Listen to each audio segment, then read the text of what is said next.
I think my favorite thing about Russian students would be that everyone is so willing to understand or to try and understand about culture, to explain culture, to tell me differences and to listen to the differences I've seen in other countries and in Russia and America. People are always interested, oh, you're American, what's the culture like? What's New York like? How did you come to Russia? Why are you here? I think some of my favorite things about Moscow specifically, first, that it's such a big city. There are so many people, there are restaurants, there are things to do. Being in a smaller part is also nice because you get to see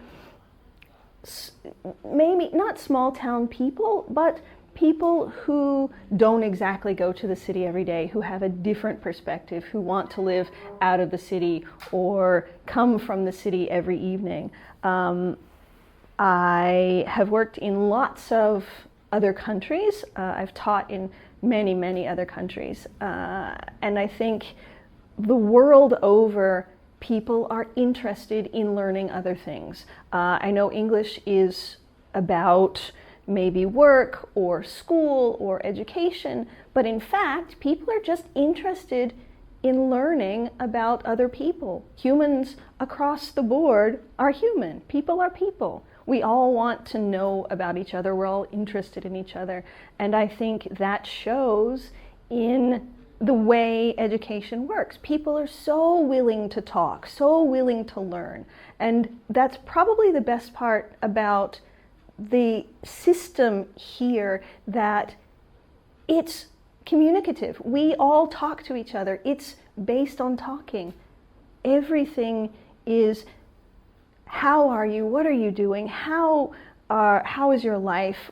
Where do you work? We talk more than everything. We have books, of course, and we use them regularly, and you know, there's a grammar base, but it's all about talking. We all talk. We talk to the directors, we talk to the administrators. Everyone speaks a level of English, so everyone's always learning. And sadly, my Russian is terrible, but even I'm learning that as I walk around the city, as I'm in Moscow, as I'm on the metro. So it's a really interesting give and take here.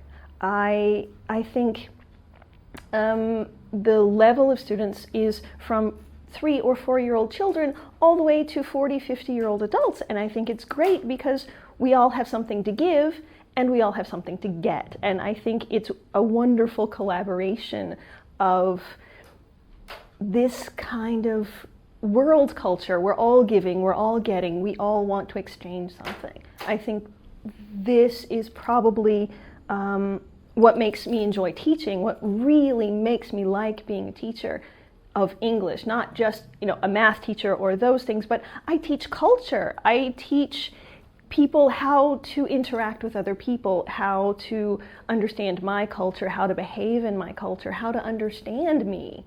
And in turn, they teach me the same. If I do this or if I do that, how they may feel or how I would feel if they express something to me or if their face changes in a way. I can learn so much from just an expression, and so they get to know this from me as well. So you're not only learning a language any place, you're learning a culture, you're learning a tradition, you're learning about a people, not just, you know, words in a book or how to say something about your job. You're learning to be a world citizen, and that's, I think, so important now because we have so much access to so much of the world. I think if there were one thing to say, is that language education is world education. We are parts of the world. We are all parts of each other. And I think that if you want to know a language, you also have to understand you're learning a culture, you're learning a tradition, you're learning not the words, but the people. And being in other countries, and especially Russia for me as an American, is really interesting for that, because I get to learn about how people think and how people express themselves in food, and how food maybe has developed over time. And that's interesting for me because it speaks to tradition and the language of food, and then the language of tradition makes now me want to learn Russian because it's interesting for the past, not only as an American, maybe especially as an American, but it makes me want to learn what the past was like and how the world evolved. And I like the food aspect. So in a lot of classes we talk about what do you eat, where do you eat, why do you eat fast food, why do you not eat fast food, do people eat at home? All of these things are parts of giving of yourself and getting something from someone else. And I think this is absolutely the most important thing.